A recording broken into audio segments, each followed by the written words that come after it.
Welcome to the Art of Tuning In podcast with Maria Furlano, sharing insights, tools, and conversations to inspire your energetic well-being. Hello, everyone. Welcome. This is Maria Furlano. I am so glad that you are here. Thank you so much. I'm so grateful that you've put some time aside to listen to this episode number 69. Today, we're going to talk about presence. And if you've been struggling with the term being present or feeling present or making more presence in your life, I want to touch upon some aspects that have been coming up in my teaching, in my private client work. Over the last several months, where I've been noticing little things that we all do that may be causing some struggling with this topic that is actually supposed to make your life feel a lot better. We're going to jump into that today, and I can't wait to share some insights with you. If you are new here, thank you. Thank you for joining me. Thank you for finding me. I'm Maria Furlano. I'm a physician of Chinese medicine. I specialize as a doctor of medical Qigong. I'm also a spiritual intuitive, and I work with private clients, and I have an online studio membership. And everything I do is for people who want to expand their frequency, who want to tap into their intuitive gifts, all while elevating their health and vitality at the same time. So I'd love for you to explore more. If you're looking for this kind of work, please visit theartoftuningin.com. And you can learn all about the studio there. You can learn all about other things there as well. And you can also access a free 4-minute meditation, guided visualization that will allow you to calm your mind in just 4 minutes. I'd love to share that with you as well. Free gift, go get it, and love to have you part of my community. I'm so glad you're here. And for everyone who has been listening, thank you. Thank you. I never take you for granted. So excited to share some new things with you. So let's jump in. This is a common question that has come up over a long time, and you might be thinking this as well. I keep trying to be present in my life. And for example, when I meditate, nothing is really happening. Have you ever thought about that? Has that ever come up for you? That's something that's shared with me a lot. And I want to pinpoint that when we say that we keep trying to be present, presence is a state of being. Right? I think we can all agree on that. I don't think that's new. But a state of being just is. It's not a state of trying or trying to do something or creating great action or movement forward. And what happens a lot, especially with meditation, but of course, this happens with Qigong. Qigong is a moving meditation. It can happen with a yoga practice. It can happen with anything that you're trying to do as far as creating or making something happen. When we do these kinds of energetic cultivation practices, the goal is to be present in the moment in order to allow whatever is meant to flow or arise for us in new ways that we haven't discovered yet. That's the goal of being present. What happens is that we really want to meditate, and we really want through that meditation to achieve something. Or we really want through our Qigong cultivation practice to achieve something, or, through anything that we are practicing. That wanting to achieve takes us out of the present moment. It takes us into a forward expectation. And that's what I'm talking about when we really learn what presence means. It is an all-encompassing time of that moment. So when we go into meditation or into any kind of Qigong or Tai Chi or cultivation practice, or creative writing or creating art, whatever it is, whatever we move into that we want to be in the flow with, the first thing that we can do to help ourselves is to just check in really quickly and say, do I have an expectation about what I'm doing right now? Am I forward thinking into hoping something will occur from this? For example, if I'm going to meditate, am I hoping I'm going to have this amazing experience, this amazing connection, amazing download of information? Am I going to see things? Are things going to open up for me? Because when you have those expectations, you're not in the present, you're in the hope. You're already way ahead of yourself. That is the opposite of being present. And sometimes when you start to work with the energy of presence, of being fully present, everything can feel really slow. Things feel a little scary because it feels like you're in limbo, or it feels like you're not prepared, or that you're vulnerable. And also it can feel a little boring. If you're used to being someone who is constantly preparing, who is great at lists, who really likes things, in alignment as far as steps, it can be very difficult to just be present. So a great way to help with that is to put into your practice that as you're getting comfortable, as you're, getting ready to do whatever it is, that you check in with yourself and make sure that you are not creating expectations.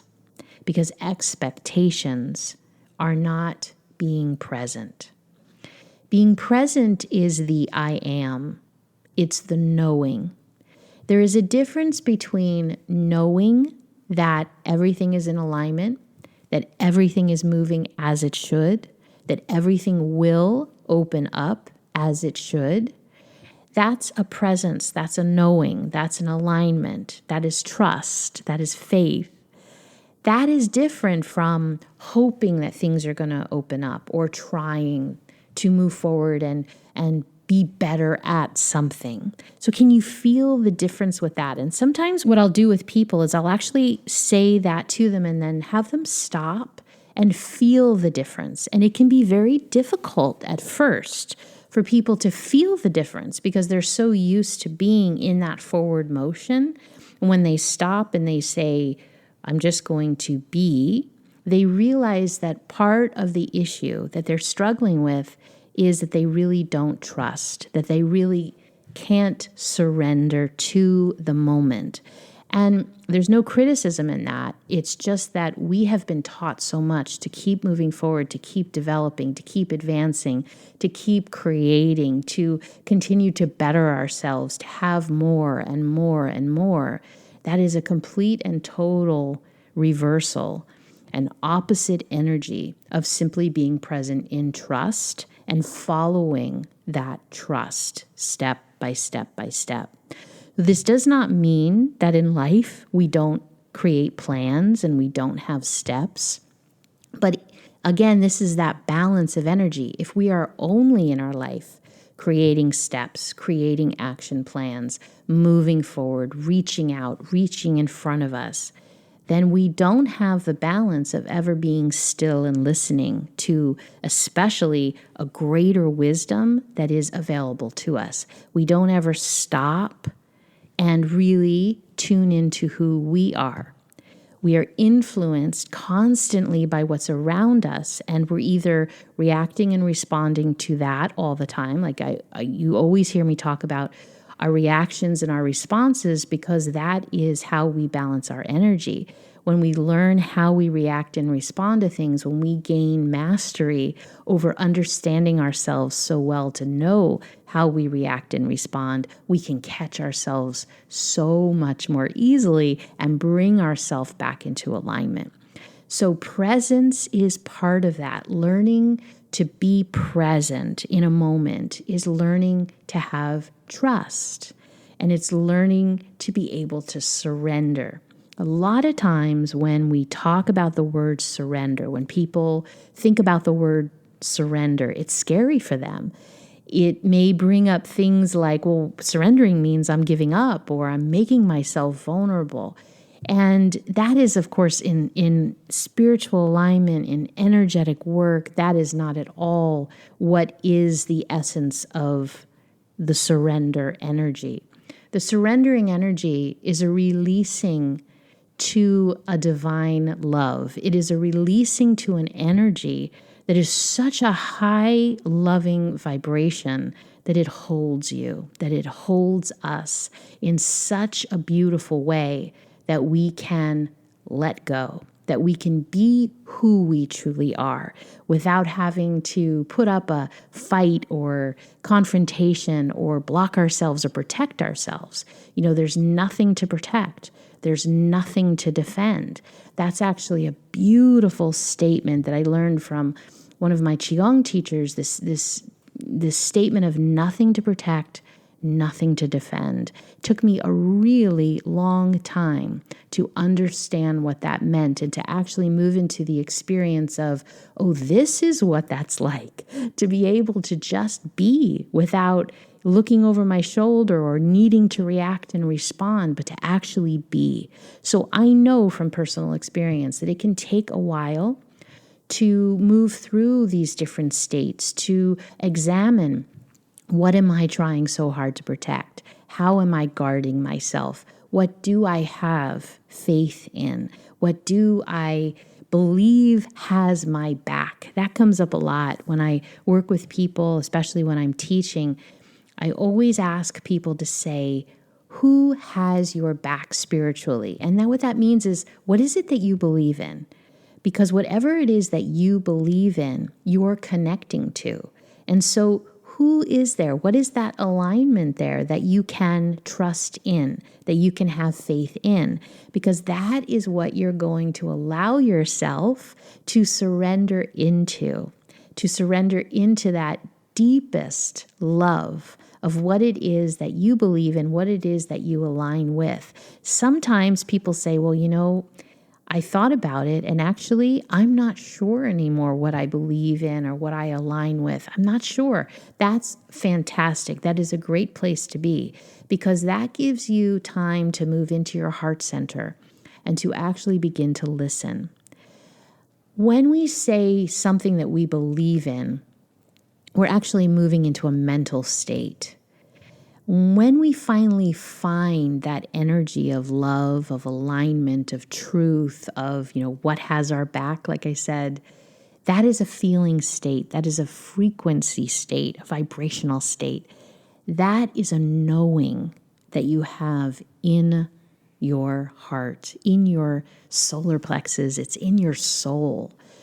We move out of the thinking state, and we're actually in this vibratory frequency of feeling and knowing and being. And that, of course, is presence. And that's where we want to get to. So again, if we're thinking of an expectation, if we're wanting something to happen, that is the opposite of actually being present. That old saying, listen more, talk less. That is what presence is. You're listening and you are waiting and hearing, knowing, feeling, being, not responding, not actioning out. And of course, when we learn to do this in our meditations and in our Qigong practices and in our yoga practices and in any cultivation practice that you have in your life, in walking meditations, in hiking, in everything that we do where we can be present, especially with nature, we learn how that vibration feels to us. We learn how that frequency feels in our body. It's preparing us for the rest of our life. So when we learn how that frequency feels in our body, then we're able to interact with other people and know if we're in that frequency or not in that frequency. And that's how we find presence in all of our life. The other question that always comes up, or comments or conversations that come up that's most common, and they say, I'm feeling the surrender, I'm feeling the peace, I'm feeling the love, I'm feeling the presence when I meditate, when I do my cultivation practices, Qigong, whatever it is. But then I go back into life and feel like I'm hit, right? Because it becomes very sensory with all of this fear and all of these issues and all of this stuff that I'm supposed to sort through or react to or solve. All that feeling of being present and being calm and feeling like I have some faith and I have some trust just goes right out the window. And I don't know how to merge the two. So I want to say that, first of all, this is why we practice. People sometimes expect that they do something once and it's going to carry into the rest of their life. And these practices where you work with yourself, where you integrate it into your life, this is a practice that you do to elevate your energy and your frequency so that you're prepared as you move forward. So it's a mastery and it's a daily practice, but this is the key. And this is what I really want you to take away from today and why it's exciting to have a practice. You practice tuning in. The reason why it's exciting is because when you learn your sensation, your specific frequency of alignment, you will always know that frequency. And the goal is to be able to tune in, tap into, turn on, align that frequency at will whenever you want to. So, ideally, we want to be in that frequency all the time. But in life, we move around. Things do hit us. We have emotions that come and bring up certain things. But when you learn to feel your own true alignment, when you learn to feel your own frequency, then you have a choice. You have a choice of staying in the emotions that are causing overwhelm, anxiety, throwing your body off, all of these things. You can stay there. Or when you're ready to move out of that and into a more peaceful state, a more aligned state, a more empowering state, you know how to move your system, your energetic system, changing your energetic frequency into a new alignment and move through your life in that space where, of course, you will find the solutions to what you need. You will be able to be healthier. Your immune system will raise. You will just move through life in a much more flowing way because you're not fighting with all of the emotions and all of the overwhelming things that are coming at you because you're able to realign your system. And of course, that takes practice and that takes tools, learning tools if you don't know them. But the exciting part is that every single person can do it. Every single person can learn how to tune into their specific alignment of frequency and be able to bring that back into alignment if it ever moves out of alignment, which it will. It'll move out of alignment many times a day. It's just being in a world that is so dynamic. It's just going to happen. It's just going to happen that way. And there's nothing wrong with that. But the mastery is being able to catch yourself and then have a choice, our free will of choice. Being able to say, do I want to feel this way? Okay, maybe I do for a while. Maybe I need to feel bad right now. Maybe I need to cry and let it out and I need to feel this. That's awesome. There's nothing wrong with that. But then you get to a point, you say, okay, now I want to move back into who I know I am, into a state where I can really receive the guidance from source, from my guides, from whatever it is that you believe in, that I can return to that I have the power to do that. Because no one else can do that for us. Everybody can give us advice, which I always say, reach out to people, have connections, get help, because people see things from a different view, and that's wonderful. But in the end, when we have to make a decision or when we're living our life the way we want, we need to be in our own frequency and our own alignment. And there's no other guidance than our own internal guidance that's aligned. And so learning how to move into that frequency is a game changer. It changes everything in your life. You are no longer subject to bouncing off the walls with all of these things that are coming at you that you're constantly trying to defend and block away.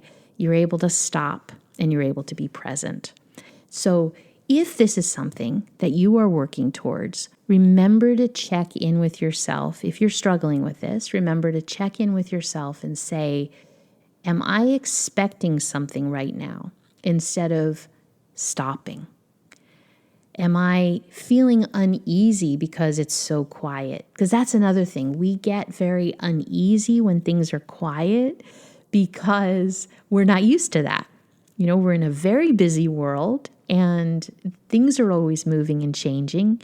And sometimes quiet, being really quiet, can set off things in us. So I'm going to see if I can kind of explain this. So of course, being quiet will calm the nervous system, right? Of course it will. However, sometimes if we're not used to being quiet, we may interpret that as almost a dangerous situation. Like, wow, it's really, really quiet. I don't know what to do right now. It's too quiet. And we can start to get anxious because we're moving into a completely different state that we're not used to being in.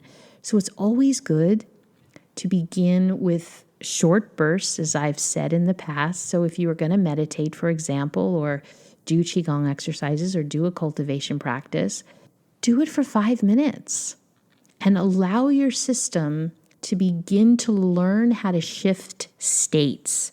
That's really important. When we're learning how to be present, really present in this aligned way, we want to understand, and if you can visualize this or feel this in your body, it's even more powerful, but that you're actually moving from one vibratory place to another vibrating place. So it's like a musical instrument. You're changing scales, you're changing tones.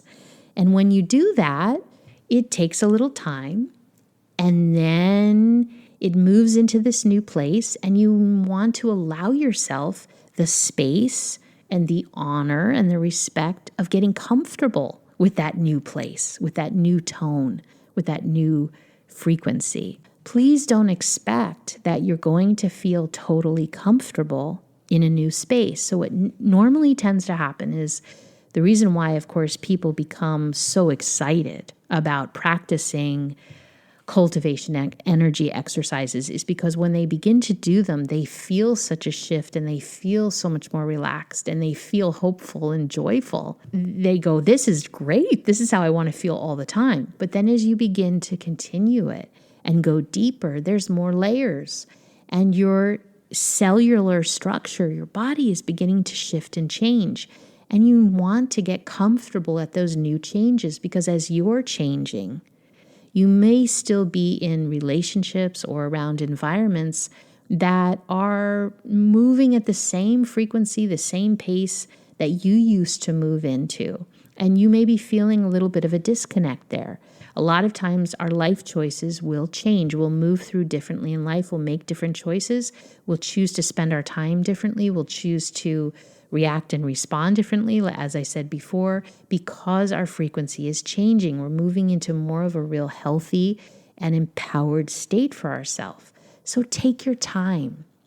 Again, that's part of the expectation process that we really want to try to eliminate. And one of the ways to eliminate it is to understand that you begin in shorter segments. A student was sharing this example with me. They were hiking alone and they were able to kind of meditate as they were hiking. And they said, I was in this state, it was so beautiful in nature, and it was great because I could focus on nature.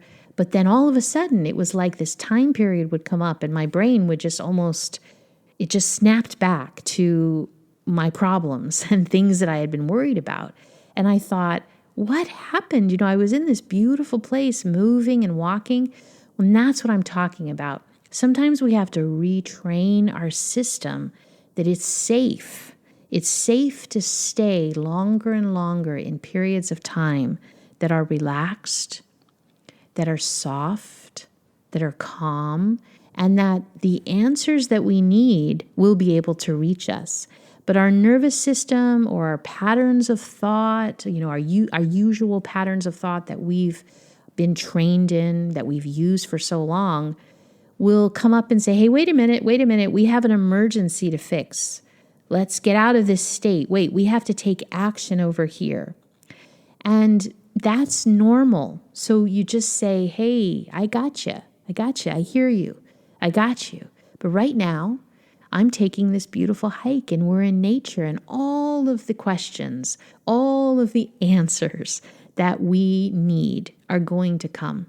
Let's just give some breath to it. Let's just give some space to it. And then you slowly are shifting that anxiety or reaction-oriented energy that kind of took over your body, and you're slowly retuning in and changing the tone of where you are. And this is something that we do all day long. You don't have to be on a hike, but you would bring this, for example, into your office space, into your relationships. Something, maybe you've been in a relaxed state and you think of something, or somebody does something that you react to. So you tune in, you say, I see, my frequency just shifted and I know what my true frequency is. And so let's see how I can breathe and bring myself back into alignment, and so that I can respond to this situation in a way that I really know honors myself and honors the other person, the other situation, so that we move away from this state, especially in our culture, where we are reacting and responding to everything without thinking first, without being in alignment, and we are literally just losing our energy. It is so emotionally and energetically and physically draining to continue to react and respond to emergencies. And what I mean by emergencies is that when things are constantly triggered in you, your body, your system, your nervous system is responding like it's an emergency. And so all of these hormones, all of this energy is moving through your body, and it's responding in an anxiety, nervous, action-oriented way. If we do that over and over again, we're exhausting our energy system. And our body is so beautiful. It was designed to be able to heal itself and to re-energize itself. But when we have the tools to learn how to re-energize ourselves, and one of those tools is absolutely learning how to bring ourselves back into frequency, back into our aligned true frequency, we restore, regain, rebuild, realign our energy. And that sets us up to be strong, to be healthy. I thank you so much for your continued questions and insights. I'll see you in the next episode. Thanks so much for joining me. Thank you for tuning in. If you'd like to learn more and elevate your energetic well-being, I invite you to visit theartoftuningin.com, where you can learn all about our online studio. I look forward to meeting you there.